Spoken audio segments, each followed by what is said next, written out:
The question I asked today, why do Haitian organizations fail, really hits close to home for me. I had to reflect on my personal experiences in the nonprofit sector to present the flaws that condemn our humanitarian endeavors for our country to systematic failure. As a Haitian or Haitian descendant who seeks or have ever sought to help Haiti, to give back or contribute to lessen the pain of your brother in need, perhaps you volunteered, joined, or led an organization under the premise of helping Haiti. Well, this message is for you. I'm holding up a mirror for you to look at yourself. So, to my fellow do gooders, the ones who put themselves out there as leaders and fighting the good fight on behalf of Haiti, if you haven't been successful, you probably fall under one or more of the following categories. Number one, there could be a severe lack of sacrifice on your part. Think about it. Anything that you've cared for and accomplished in this lifetime came at a great expense of time and money. And the bigger the reward, the more stringent the sacrifice it demands. I know people who go through medical school and they get knocked down so hard. They cry, but they keep at it. They don't give up. They work harder each day no matter what their circumstances. Some have families and some have many responsibilities beyond their education. But anyone who's accomplished anything worthwhile understands commitment, consistency, and sacrifice. That's the recipe. And I used to watch True Hollywood Story all the time. And the things these entertainers go through to become stars, I mean, working menial jobs, being homeless, transcending terrible ordeals, sacrificing. That's the price. It's not a mystery and there's no way around it.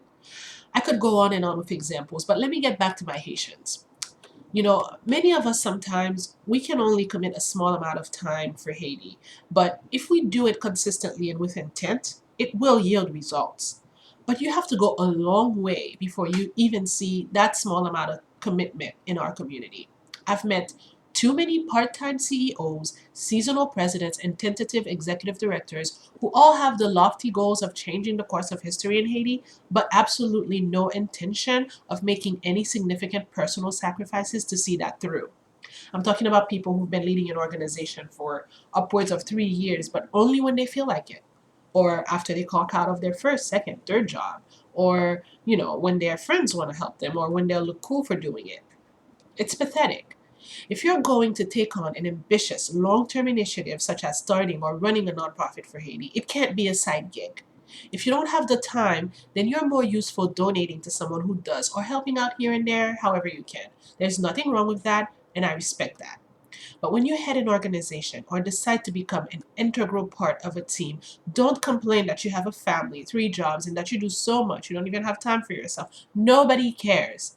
The greatest leaders and most inspiring people have faced adversity and still achieved greatness. And guess what? The last thing they did was plaster a title for themselves on a business card and whine when they couldn't live up to it.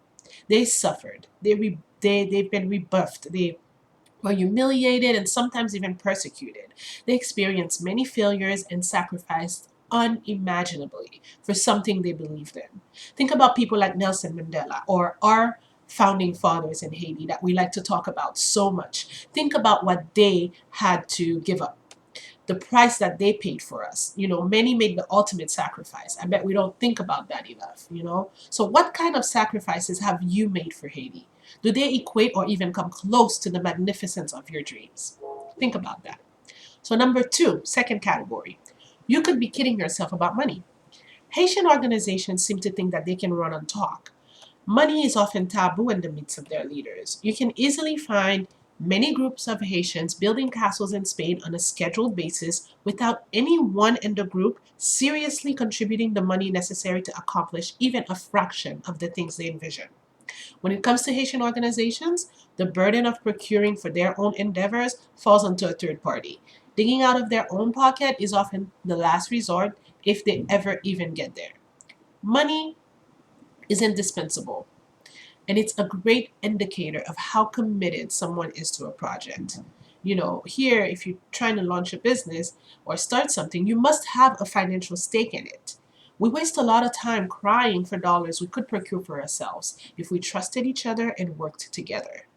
Do you have a significant personal financial investment or stake in the organization or organizations that you're part of right now? Or did you launch your organization with a significant personal monetary investment? Think about that. Number three, third category, you could be operating under certainty of extension. Whew, this is a big one. See, so called Haitian leaders often think that fixing Haiti is a one man or one woman project, that they can reign and impose their will and move masses by the sheer grandeur of their person. They don't realize that people are more inspired by the little things they see you do than by the big things they hear you say.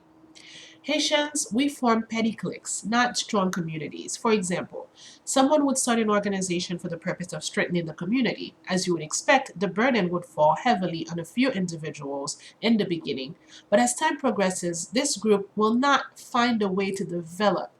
And that's largely caused to poor leadership, limited vision, and the things I've mentioned before.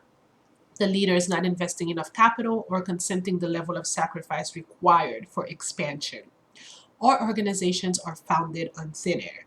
The founders don't nurture disciples by identifying committed and passionate people that will carry the torch after the original visionaries have moved on. They're comfortable with their cliques and cannot handle being challenged. Many times, the result of conflict is dissolution. So someone else forms their own little failing org with their separate little clique. And there ensues the abundance of low level, no budget, poorly supported, meagerly staffed Haitian organization that will surely perish as the last member of the clique passes on or sooner. So the people who were in this fight back in the day, who should have paved the way, are still struggling and are terribly insecure because they haven't accomplished much. So when you have others that come along, there isn't a system to welcome them where they can work their way up. There's nowhere to work up for it, to work up from, no foundation. And so you have to either fall into the same cycle or start something new.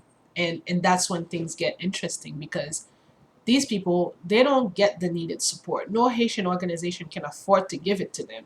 And they're even faced with pettiness and hostility because that's what you get from cliques. You don't get support. These circumstances often lead to frustration and retrieval, and that's how we weed out the good ones. And the dearth of leadership persists in our community. So, with no clear collective vision and no mission and no way to pay or even attract new talent, we're destined to failure. And that's what I mean by operating under certainty of extinction. So compare where you are now to where you were 5 or 3 years ago. Have you progressed or regressed? What's the evidence of your progress? What metrics do you use for yourself? Is the community stronger today for the work you've put in? And have you left a structure in place to ensure the longevity of your work? Category number 4. You could be making all types of excuses, lame excuses, and not admitting to your failures or learning from them. See, regrouped Haitians, we suffer from chronic mediocrity because we always have excuses. I was in Haiti recently, working for my organization, and I mean, I took it took me so much for me not to just burst out in tears every day. Every step I took, something just wasn't right. And I was so frustrated because everything is so much harder in Haiti. And it looks like it's the land of excuses, the land of this is impossible, the land of you can't do anything because things are so bad. So I was starting to really get irritated. And then I thought about the United States of America, this country that I'm so fortunate to be living in today. You know, this country, it wasn't built because there was always paved roads and running water and beautiful structures. The people who built this country, they had to go through rocky roads, harsh winters, and other like calamities to get to the point where they are now. They got there because the few of them who decided to make the sacrifice, to push through the challenges and immense obstacles, they did it and they weren't babies about it. If we can't do it in the hard conditions, that for the most part, we've fostered for ourselves, then we won't be able to do it in the most accommodating settings. Case in point, we do things here that come out shabby all the time and we make excuses for them. When we have our events, they're late, we start late, we run out of chairs, we run out of food, the sound system is busted, things are just scrappy. And we have everything that is necessary to pull off beautiful, events here, but we still make excuses. We always have an excuse.